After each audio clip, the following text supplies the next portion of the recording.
የኢትዮጵያ መከላከያ ሰራዊት ነው የተባለው የኢትዮጵያ ብሔር ብሔረሰብ ነኝ ብሎ መጥቶ በትግራይ ላይ የዘመተው ሰራዊት አብዛኛው የተገደል ከኋላ ነው መሳሪያ ፈልጎ ገድለ ጁንታውን ገድለ ቲዲኤፍን ገድለ መሳሪያ ትወስዳለህ ብሎ ዝም ብሎ አጃጅረው ያስገቡት ሰራዊት መግደል እንኳን ዝም ብሎ እየፈረጠጠ እግራው ጭምሎ ደብረ ብርሃን የገባው እንኳን ሊማርክ የራሱ በገዛ ህዝብ ራሱን ለመከላከል የራሱ ወንድም ሲገድል ነው ክላሽ ፍለጋ ክላሽ ይማርካል የኢትዮጵያ መከላከያ ሰራዊት ገሎ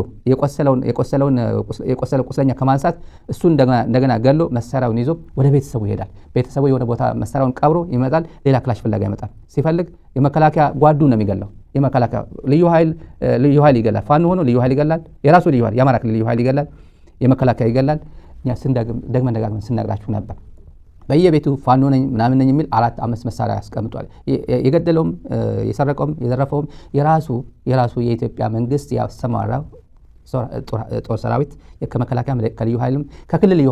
ኃይሎችም ጭምር እየገደለ የማረከው ነው ማርኮ ወደ ቤቱ ወስዶታል ይሄ አስረግጠን ስንነግራችሁ ነበር 4 ቀን 5 ቀን አይሆነኝም ይሄን ጉዳይ ባለፈው ስናገር አብዛኛው ከኋላ የተገደለ ነው ብለን ስናገር ነበር ፋኖ የሚያሞካሹት እንሞትልሃለን እንደክምልሃለን በቃ ያማራ አለኝታ ነው የሚባለው ይሄን ሲዘርፍ ነበር አብይ ፓርላማ ላይ መጥቶ ነግሮናል አንደኛው እኛ ያልገለጽ ነው ግን አብይ የገለጸው ግን መሳሪያው ልዩ በቅርብ ጊዜ በዚህ ጦርነት ብቻ ያመጣ ነው ይሄ ሙሉ